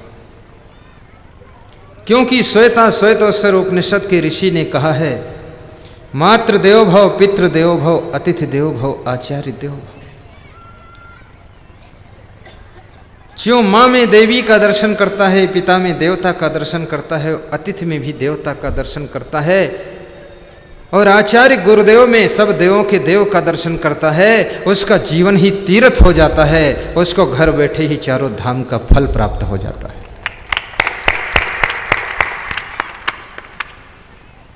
अतिथि देवो भव। हमारे देश के अंदर एक समय ऐसा था तो लोग अपने द्वार पर बोर्ड लिख करके लगाते थे, दीवान पर लिखते थे, अतिथि देवो भव, अतिथि का सत्कार है, अतिथि देवता। लेकिन आजकल ये बोर्ड हट चुका है। अब ज़्यादातर लोगों के गेट पर बोर्ड लिखा लगा रहता है कि खतरनाक कुत्तों से सावधान। यानी ऐसा कुत्ता पाल रखा है कि तुम जाओ तो पहले तुम्हारा स्वागत कुत्ते से होगा, कुत्ता तुम्हारी टांग में काट लेगा। मेहमान का स्वागत कुत्ते से। एक मित्र अपने दूसरे मित्र के घर में मेहमान गया तो कुत्ता जोर से भौंका और दौड़ा। वो डर गया, रुक गया। मित्र ने कहा, भाई साहब क्या कुत्ता काटता तो नहीं है? बोले, आप चले आओ, डरो मत, डरो मत, अभी कल ही तो खरीदा हूं, आपके ऊपर ट्राई करना है काटता है कि नहीं काटता है। मेहमान के अंदर भगवान का रूप छिपा होता है, इसलिए मेहमान की सेवा करनी चाहिए। राबिया ने 2 रोटी मोटी मोटी बनाई, संतों को खाने के लिए देने के लिए जब चली तो एक भिखारी आ गया और हाथ जोड़ करके रोटी मांगने लगा, तो राबिया ने दोनों रोटियां भिखारी को दे दिया। संत भूखे रह गए। संत उसी का नाम है जिसको संतोष भी होता है। जिसके पास में संतोष नहीं है उसके पास में दुनिया भर की सब चीज़ें हों लेकिन फिर भी सुखी नहीं हो सकता है, और जिसके पास में सामान्य चीज़ें हों, संतोष है तो भी सुखी हो जाता है। क्योंकि संतोषा मृत तृप्ता नाम तत्सुखम शांत चेत साम नच तद्लुब्धा नाम इतस्य तस्य धावताम। संतोष सुख का दूसरा नाम है। शांत तुल्यम तपो नास्ति न संतोषात् परम सुखम। शांति के समान तप नहीं है, संतोष से बड़ा कोई सुख नहीं है, तृष्णा से बड़ा कोई रोग नहीं है, और दया से बड़ा कोई धर्म नहीं। जीव दया और आत्म पूजा कहीं कबीर धर्म नहीं दूजा। इसलिए कबीर साहब ने कहा, मंदिर टूटे मस्जिद टूटे कोई नहीं मुजा का है, पर काहू का दिल मत टूटे ये घर खास खुदा का है। मंदिर में तो बुत धरे हैं, मस्जिद सफम सफाई है, दिल दरगाह में झलक रहा है कैसी नूर खुदाई है। रहम है जिसके दिल अंदर रहमान वहीं पर रहता है, और रहम न जिसके दिल अंदर शैतान वहीं पर रहता है, शैतान वहीं पर रहता है। कुरान शरीफ का पहला कलमा है कि बिस्मिल्लाह रहमान रहीम। वह रहम करने वाला रहमान। अगर रहम करने वाले रहमान की रहम चाहते हो तो आपको पहले स्वयं रहम दिल बनना पड़ेगा। दया सिंधु की दया चाहते हो तुम्हें दयालु बनना पड़ेगा। कृपा सिंधु की कृपा चाहते हो तुम्हें कृपा स्वयं करनी पड़ेगी। याद रखना भाइयों बहनों, जो जियों पर दया करता है उसके ऊपर रहमान भी रहम कर देता है। जो जियों पर बेरहम से उनको मार कर खा जाता है तो रहमान भी उस पर बेरहम से ही बर्ताव करता है। इसलिए अपने अंदर रहम दिल बनाओ, दया का दिल हो तो समझ लो धर्म का झंडा लहरा रहा। जिसके दिल में दया का खजाना नहीं, राम का नाम लेने से क्या फायदा। राम का नाम लेने से क्या फायदा। दान का हाथ आगे बढ़ाया नहीं, दान का हाथ आगे बढ़ाया नहीं, खाली माला हिलाने से क्या फायदा, खाली माला हिलाने से क्या फायदा। बोलो सद्गुरु भगवान की जय।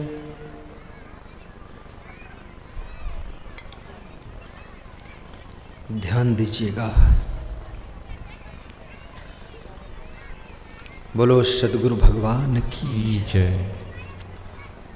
महात्माओं ने राबिया से पूछा कि मेरे लिए रोटी बनाया था, भिखारी को दे दिया, हमारे लिए क्या है? राबिया ने कहा संत तो संतोष की रोटी भी खा लेते हैं। 1 घंटे बाद गांव से एक लड़की आती है, थाल में रोटियां लेकर के कपड़े से ढक कर राबिया को देती है। राबिया रोटी काउंटिंग करती, 1 2 3 4 15 16 17 18 रोटियां हैं। राबिया वापस लौटा देती है, कहती रोटियां कम हैं, वापस ले जाओ। लड़की रोटी वापस ले जाती, अपनी माँ से कहती है कि राबिया ने रोटियां मंजूर नहीं किया। राबिया ने कहा है रोटियां कम हैं। माँ ने विचार किया, रोटियां गिना, 2 रोटी और बढ़ा कर रख दिया और ढक दिया, कहा जाओ दे आओ। लड़की रोटी लेकर के जाती है, राबिया फिर काउंटिंग करती है, 1 2 3 4 18 19 20। राबिया ने धन्यवाद दिया, आशीर्वाद दिया कि जा बेटी तेरे को आशीर्वाद है, 20 रोटियां आ गई। संतों ने पूछा 18 थी क्या, कम थी? किस लिए कम थी? 20 आई तो पूर्ण माना। तो राबिया ने कहा धर्म का गणित होता है, जितना दिया जाता है उसके 10 गुना वापस मिलता है। तो 2 रोटी मैंने दान दिया था भी भिखारी को, इसलिए 20 रोटी मिलना चाहिए। पहले 18 रोटी आई थी इसलिए 2 कम थी, अब दोबारा में 20 आ गई इसलिए पूर्ण मान ली गई है और स्वीकार कर ली गई। दान करने वालों को कभी आपने दरिद्री दुखी नहीं देखा है, सदैव सुखी रहते। अच्छे उद्देश्य के लिए दान दीजिए। मंदिर निर्माण हो रहा हो, तीर्थ बन रहा हो, सत्संग हो रहा हो, यज्ञ हो रहा हो, गौशाला बन रही हो, उसके लिए खुले हाथ से दान करो। सेवा स्वर्ग की सीढ़ी है, सेवा ही सुख की चाबी है। भाइयों और बहनों, 10-15 मिनट और सुनाऊंगा, सीधे बैठ जाओ, बस समापन की ओर जा रहा हूं। घटना घटी, बहुत ही सेठ चालाक है, दुखी है। महात्मा ने कहा मैं जो कह रहा हूं तो कर। सेठ घर को आया, रात बीती, सवेरा हुआ, पति पत्नी ब्रह्म मुहूर्त में स्नान करके जा करके 10 किलो आटा, 10 किलो दाल, 10 किलो चावल, 10 किलो सब्जी, 101 रुपया लेकर के पड़ोसी गरीब के सामने पहुंच गए। गरीब की पत्नी झाड़ू लगा रही थी, उसकी पत्नी से कहा कि ये स्वीकार करो, महात्मा का आदेश है कि दान करो। तो उसकी पत्नी ने कहा मैं बिना अपने पति की आज्ञा में स्वीकार नहीं करती, मैं पति से पूछ लेती। पति से पूछा तो पति ने कहा जाओ कह दो कि हमारे घर में आज खाने भर का है, इसलिए कल के लिए हम इकट्ठा नहीं करते, जाओ बता दो, नहीं लेंगे। जा करके पत्नी ने कहा मेरे घर में आज खाने भर का है, कल के लिए हम नहीं रखते हैं, इसलिए आप वापस ले जाओ। सेठ मन में चौंक गया कि जिसके घर में केवल आज खाने भर का है वो कल के लिए नहीं रख रहा है, और मेरे घर में मेरी जिंदगी भर के लिए है, मेरे बच्चों की जिंदगी भर के लिए है, तो बच्चों की जिंदगी की चिंता क्यों करूं। उसी बात से उसकी चिंता खत्म हो गई और हंसी खुशी वापस लौट कर आ गई। मैंने प्रसंग यहां से शुरू किया था। अरब खरब लो द्रव्य हो उदय अस्त लो राज, भक्ति महात्म ना तुले ये सब कौने काज। सदगुरु कबीर साहब कहते हैं मनुष्य के पास में अरबों खरबों धन हो, सूर्योदय से लेकर के सूर्यास्त तक उसका लंबा राज्य हो, लेकिन यदि भक्ति नहीं है तो मनुष्य जीवन की महिमा नहीं है। क्योंकि खाना पीना भोगना सोना तो पशु पक्षी भी चतुराई से कर लेते हैं, अगर इतने में ही मनुष्य ने जिंदगी गुजार दी तो पशु पक्षियों से कुछ भी बेहतर नहीं किया। मनुष्य के जीवन में सत्संग भी हो, भक्ति भी हो, राष्ट्र भक्ति भी हो, गुरु भक्ति हो, मातृ भक्ति हो, पितृ भक्ति हो। जिस राष्ट्र में हमारा जन्म हुआ है उस राष्ट्र के लिए भी हम कुछ सोचें, कुछ करें। राष्ट्र की महिमा बढ़े, राष्ट्र का सम्मान बढ़े, राष्ट्र का आदर बढ़े। राष्ट्र में रह करके ऐसा कोई कार्य हम ना करें जिससे कि राष्ट्र अपमानित हो। इस देश की मिट्टी में तुम्हारा जन्म हुआ है। जैसे स्वामी विवेकानंद ने इस देश का नाम ऊंचा किया, जैसे कबीर साहेब, स्वामी महावीर, महात्मा बुद्ध ने इस देश का नाम ऊंचा किया, जैसे इस देश को आज़ाद करने के लिए सुभाष चंद्र बोस, महात्मा गांधी, लाला लाजपत राय, बटुकेश्वर दत्त, भगत सिंह, चंद्रशेखर आज़ाद ने अपने जीवन को बलिदान कर दिया, तो कम से कम इस देश के गौरव को ऊंचा करने के लिए हमें आपको भी अपने स्वार्थ को बलिदान कर देना चाहिए ताकि हमारे देश का गौरव ऊंचा हो सके। अरब खरब लो द्रव्य हो उदय अस्त लो राज। मनुष्य का अधिक से अधिक समय टेंशन, तनाव और चिंता में बीत जाता है, कलह कलेश में बीत जाता है। आपके अंदर बहुत कुछ बनने की सामर्थ्य छिपी हुई है, लेकिन आप साधारण बन करके रह जाते हैं। मानसिक विकार भी आपको आगे बढ़ने से रोकते हैं। कभी काम वासना अधिक होने के कारण तुम्हारी उन्नति रुक जाती है। बहुत ऊंचे पद पर तुम पहुंच गए थे, लेकिन काम वासना का प्रकोप आपको नीचे लाकर गिरा देता है। और कभी अधिक क्रोध के कारण भी तुम ऊंचे से नीचे आकर के गिर जाते हो। और कभी कभी अहंकार के कारण भी आपकी ऊंचाई छोटी होने लग जाती है। कभी कभी मनुष्य ज़्यादा लोभ के कारण भी साधारण बनकर रह जाता है। कभी कभी इंसान ईर्ष्या द्वेष में अपनी शक्तियों को जलाता रहता है और आगे बढ़ने की सामर्थ्य उसकी ईर्ष्या की आग में जल करके राख हो जाती है। मनुष्य जितना अपने दुखों से दुखी नहीं है, उससे कहीं लाखों गुना ज़्यादा दूसरे के सुखों से दुखी है। हम पैदल चल रहे हैं, इस बात का दुख नहीं है, लेकिन दूसरा कार से चल रहा है, इस बात का दुख ज़्यादा है। हमारा मकान छोटा है, खपड़ेल का है, इस बात का दुख नहीं है, लेकिन पड़ोसी का मकान ज़्यादा अच्छा क्यों बना है, इस बात की पीड़ा ज़्यादा दुख दे रही है। विदुर जी ने कहा है, 6 चीज़ें जिस मनुष्य में होती हैं उसके जीवन में सदैव दुख रहता है। ईर्षु घृणी न संतुष्टा, क्रोधनो नित्य संकिता, पर भाग्योपजीवी खडेते नित्य दुखिता। ईर्ष्या करने वाला, घृणा करने वाला, क्रोध बहुत करने वाला, संतुष्ट न रहने वाला, दूसरे की कमाई पर जीवित रहने वाला, सदैव शंका में डूबा रहने वाला, किसी पर विश्वास न करने वाला व्यक्ति, ये 6 प्रकार के लोग संसार में सदैव दुखी रहा करते हैं। और विदुर जी ने महाराजा धीराज धृतराष्ट्र से कहा है कि और 6 चीज़ें जिसमें होती हैं वो आदमी सदैव सुखी भी रहता है। वे कौन कौन 6 चीज़ें हैं? अर्थागमो नित्यम रोगिता च प्रिया च भार्या प्रियवादिनी च वत्स्य पुत्रो अर्थकरी च विद्या खट जीव लोकस सुखानी राजन। जिसके घर में आर्थिक आमदनी रोज होती है वह, और जिसके घर में लोग निरोगी हैं, रोगी नहीं हैं वह, और तीसरी चीज़ जिसके घर की स्त्रियां मीठा व्यवहार करती हैं, चौथी चीज़ जिसके घर की नारियां मधुर भाषण करती हैं, मीठी बात करती हैं, 5वीं बात जिसके घर की संतान पुत्र वत्स्य पुत्रो पिता के आज्ञाकारी है, और 6ठी बात जिस घर के सभी सदस्य धन कमाने की कला जानते हैं, उन्नति की कला जानते हैं, ऐसे घर में सदैव सुख का निवास रहता है। और वे लोग कौन हैं जो उन्नति करने के योग्य हैं लेकिन उन्नति नहीं कर पाते? उनमें क्या क्या लक्षण होते हैं? विदुर जी कहते हैं उनमें भी 6 लक्षण होते हैं।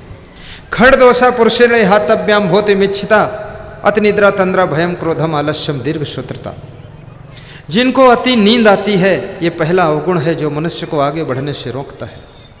और जिनको तंद्रा की बीमारी है, तंद्रा यानी ना सोते हैं ना जागते हैं, बीच में बैठे ऊँघते रहते हैं, झपकी मारते रहते हैं, वे लोग भी आगे नहीं बढ़ पाते हैं। कितने लोग संसद भवन में भी सो जाते हैं, विधानसभा में भी सो जाते हैं, जागो नेता, जागो भारत, जागो सांसद, खर्र नींद आ रही है। कितने लोग ऑफिस में बैठकर सोते हैं, कितने टीचर स्कूल में पढ़ाने जाते हैं, कुर्सी पर सोते रहते, बच्चे उछलते कूदते रहते। मुझे खूब याद है, मैं जब बचपन में पढ़ता था तो हमारे टीचर पढ़ाने आते थे, कुर्सी पर बैठकर सोते रहते थे, हम लोग खेलते रहते थे। हमको ये पता नहीं था मेरी लाइफ बिगड़ रही है, मुझको पता था अच्छा है और सो जाए, और इसको लोरी सुना दो सो जाए, तो हम खेलते रहते और टीचर सो जाता था।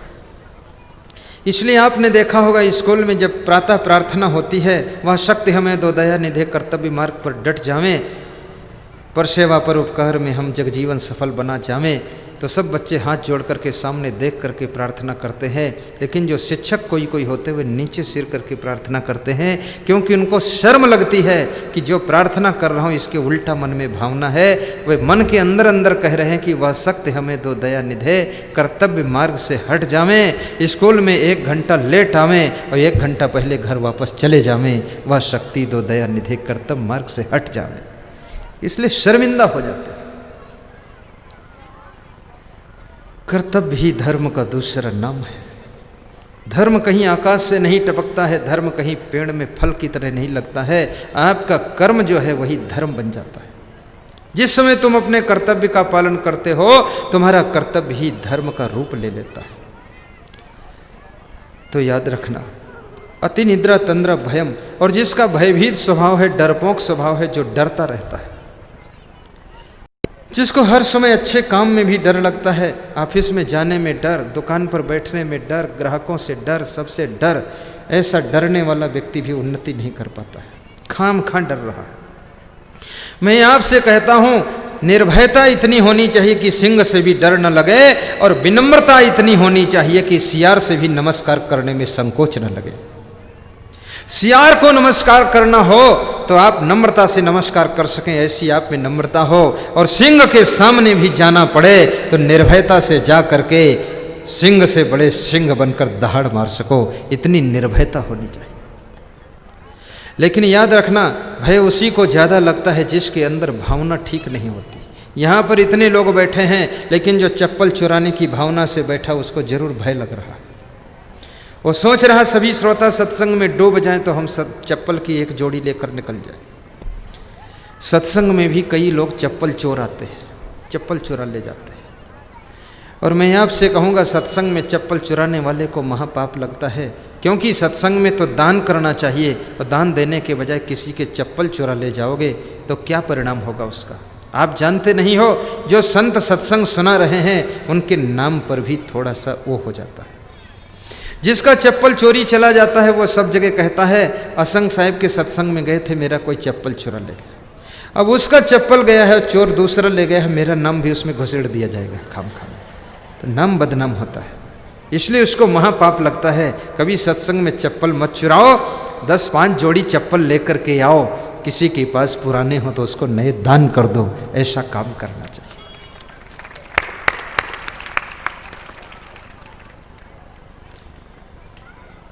साहिब बंदगी, बस समापन की ओर जा रहा हूँ। भयम क्रोधम, जिसका ज़्यादा क्रोधी स्वभाव है। कभी कभी अपने जीवन का आत्मावलोकन भी कीजिए कि आपको ज़्यादा क्रोध तो नहीं आ रहा है। आप सोचिए, आप अपनी पत्नी पर भी ज़्यादा क्रोध कर रहे हैं, माँ पर भी कर रहे हैं, बाप पर भी कर रहे हैं, बेटे पर भी कर रहे हैं, सबके ऊपर आपको गुस्सा ज़्यादा आता है, तो आप चिंता कीजिए अपने बारे में कि मेरे को सुधार करना है। अन्यथा ये क्रोध आपके जीवन में बहुत बड़े विरोध खड़े करेगा और आपकी उन्नति में बाधा डाल देगा। इस गुस्सा को कंट्रोल कीजिए। और याद रखना, अगर तुम इसको टिक लगा लेते हो, मार्क कर लेते हो, एक छोटी सी डायरी रखिए, आत्मावलोकन कीजिए, उसमें लिख लीजिए कि मेरे अंदर ये कमी है। जिस समय तुम अपनी कमियों को स्वीकार करते हो, उसी समय तुम्हारी कमी कम होना शुरू हो जाती है और धीरे धीरे तुम्हारा सुधार हो जाता है। गलती करे वो इंसान का स्वभाव है, मनुष्य का स्वभाव है, मानव का स्वभाव है। गलती हो जाती मानव से, लेकिन गलती को स्वीकार करे वो महामानव का स्वभाव है। और गलती दूसरे से हो अपने ऊपर कबूल कर ले, ये संत हृदय का स्वभाव है। और गलती दूसरों से हो लेकिन अपने ऊपर स्वीकार कर ले, संत हृदय है। और जिससे कभी गलती ना हो वो पूर्ण भगवंत हृदय होता है, पूर्ण भगवंत हृदय होता है। अगर गलती रुलाती है तो राहें भी दिखाती है। मनुष्य गलती का पुतला है, ये अक्सर हो ही जाती है। जो गलती को सुधारेगा उसे इंसान कहते हैं। पराया दर्द अपनाए उसे भगवान कहते हैं। पराया दर्द अपनाए उसे भगवान कहते हैं। खड़दोषा पुरुषेणे हातव्याम भूतिमिन्निच्छता अत निद्रा तंद्रा भयम क्रोधम आलस्यम दीर्घ सूत्रता। आपके अंदर आगे बढ़ने की सामर्थ्य है, लेकिन आलस्य का यदि अवगुण आपके अंदर है तो आप आगे बढ़ने से वंचित रह जाएंगे, आप पीछे खड़े रह जाएंगे। इसलिए आलस्य को भी दूर कीजिए। आलस्य बड़ा मीठा दुश्मन है, बहुत अच्छा लगता है। सवेरे जागना हो तो आप सोचने लग जाते हो, ना उठूं ना उठूं ना उठूं। मैं संत हूं, लेकिन विदाई के दिन मुझको कभी कभी 3 बजे जागना पड़ता है, जिस दिन मेरी विदाई होती है। यहाँ से हरनौदा गजा से जहाँ से आया हूँ, नारायण सरपंच जी ने मेरा प्रोग्राम करवाया था, वहाँ से लगभग ये 200 किलोमीटर पड़ता है। 3 बजे जागा था मैं, 4 बजे मेरी वंदना हुई, प्रातः पूजा पाठ जो करता हूँ। उसके बाद 6 बजे तक स्नान करके और पर्सनल साधना करके रेडी हुआ, और वहाँ से फिर 6:30 बजे निकल पड़ा, और यहाँ आते आते हमको 10:30 हो गए।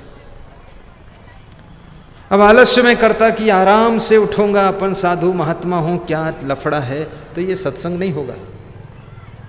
बोलो डॉक्टर सुरेश, सही बात। आराम को त्याग करो। जब नींद आए, ज़्यादा मेहनत करोगे मीठी नींद आएगी, बहुत अच्छी। नींद उन लोगों को भी कम आती है जो शरीर से ज़्यादा मेहनत नहीं करते। शरीर को थका डालिए, आपको नींद और भूख ये आपको प्रॉफिट में मिलेगा, पुरस्कार में मिलेगा। शरीर जितना आपका थकेगा, खूब भूख लगेगी तो भोजन में स्वाद आएगा। स्वाद भोजन में नहीं है, स्वाद आपकी कड़ी भूख में होता है। और नींद बिस्तर में नहीं है, नींद आपकी थकावट में होती है। इसलिए शरीर को थकाना जरूरी है, और शरीर को थकाने के लिए कठोर मेहनत करना भी जरूरी है। आज की तारीख में जो मेहनत करे तो लोग कहते हैं ये तो बहुत साधारण आदमी है, बेकार आदमी है। जो काम ना करे तो लोग कहते हैं बड़ा आदमी है। तरुण सागर महाराज ने कहा है, काम ना करे वो बड़ा आदमी नहीं है, वो बड़ा निकम्मा आदमी है। जो काम करे वो बड़ा आदमी होता है। हमारे लखीमपुर खीरी में जहाँ आश्रम है, वहाँ के डॉक्टर अवनीश वर्मा, जिनके यहाँ कम से कम 200 मरीज रहते हैं, सुबह हमारे संत लोग उनके घर पर गए तो पति पत्नी झाड़ू पोंछा और धुलाई कर रहे थे मकान की। टावेल बांध कर मिले तो उन्होंने कहा, महाराज जी कुर्सी पर बैठ जाइए, आप आधा घंटे बाद मिलूंगा, मेरा व्यायाम चल रहा पति पत्नी का, सफाई चल रही। संत जी ने कहा कि आपके पास में इतने नौकर लगे, इतने कंपाउंडर, इतने डॉक्टर, आप स्वयं भिड़े हैं। बोले इतना भी न भिड़ूं तो मेरे पेट में भी गैस बनना शुरू हो जाएगी। दूसरों को दवा देता हूं, स्वयं अपना ट्रीटमेंट में व्यायाम से कर लेता हूं। व्यायाम बहुत बड़ा इलाज है। तो भाइयों बहनों, आलस्यम दीर्घ सूत्रता, और जो दीर्घ सूत्री होते हैं वह लोग भी आगे बढ़ने से वंचित रह जाते हैं। दीर्घ सूत्री उसको कहते हैं 10 मिनट में होने वाले काम को 1 घंटे में पूरा कर पाना, नहाने में 2 घंटे गंवा देना, खाने में 1 घंटे खाना बैठ करके। कोई पूछे इतनी देर क्यों लगी, तो जवाब देते हैं कि विधिवत खा रहा हूँ। तो विधिवत का रिजल्ट क्या आया? रिजल्ट ये आया 1 फीट लंबा पेट निकल गया, विधिवत हो गया। ऐसा मत खाइए। खाने में ज़्यादा से ज़्यादा 10 मिनट 15 मिनट लगने चाहिए। खाने में अगर आपको 1-1 घंटा 1.5 घंटा लग रहा, नहाने में 2-2 घंटे लग रहे हैं, अरे हाथी भी स्नान करके आधे घंटे में निकल जाता है, तुम हाथी से भी ज़्यादा बड़े हाथी हो, 2-2 घंटे नहा रहे हो। हर काम को फटाफट करना सीखिए। समय 24 घंटे से ज़्यादा किसी के पास नहीं है। प्रधानमंत्री मनमोहन सिंह को भी 24 घंटे मिलते हैं, पूरे भारत का नेतृत्व करते हैं। शिवराज सिंह चौहान मुख्यमंत्री को भी 24 घंटे मिलते हैं, पूरे मध्य प्रदेश का नेतृत्व करते हैं। संत को भी 24 घंटे मिलते हैं, हीरो एक्टर को भी 24 घंटे मिलते हैं, पहलवान को भी 24 घंटे मिलते, विद्वान को भी 24 घंटे, सबको 24 घंटे। और 24 घंटों का जो सदुपयोग कर लेता है वो महान बनता है, आगे बढ़ता है। जो इन घंटों को आलस्य में बर्बाद करता है, सही काम नहीं कर पाता, सही डिसीजन नहीं ले पाता है, उसकी 100 साल की जिंदगी व्यर्थ में चली जाती है। दीर्घ सूत्री मत बनो। सदगुरु कबीर साहब हमें आपको समझाना चाहते हैं कि मनुष्य जीवन मिला है तो भक्ति करना, क्योंकि भक्ति तुम्हारे जीवन का श्रृंगार है। राम के पास में विश्वामित्र के चरणों में भक्ति थी तो राम महान भगवान बन गए। कृष्ण के पास में भी संदीपन गुरु के चरणों में भक्ति थी, वो भी भगवान बन गए। शिवरी के पास भी भक्ति राम की थी, शिवरी महान बन गई। मीराबाई के पास भक्ति थी, वो भी महान बन गई। जिसके पास में भक्ति हो महान बनता है, और भक्ति विहीन जो होता है वो राक्षस बन जाता है। इसलिए अपने आप को भक्ति से आभूषित करो ताकि आपका जीवन महान बन सके और आपके जीवन में सुखों की वर्षा हो सके। राम कृष्ण से को बड़ा नहूं तो गुरु कीन, तीन लोक के वै धनी गुरु आगे आधीन। सीधे बैठ जाओ, घुटनों पर हाथ रख लो। अरब खरब लो द्रव्य हो उदय अस्त लो राज, भक्ति महात्म ना तुलई सब कौने काज। सदगुरु कबीर साहब कहते हैं तुम्हारे साथ में धर्म और भक्ति के संस्कार जाएंगे, तुम्हारे साथ में ये धन दौलत नहीं जाएगी। इसलिए भक्ति कमाओ, धर्म कमाओ, पुण्य कमाओ, लोक और परलोक को संवारो, आपका जीवन मंगलमय हो। आपने प्रेम से बहुत देर तक सत्संग का लाभ लिया है, इसके लिए मैं आपको धन्यवाद देता हूँ।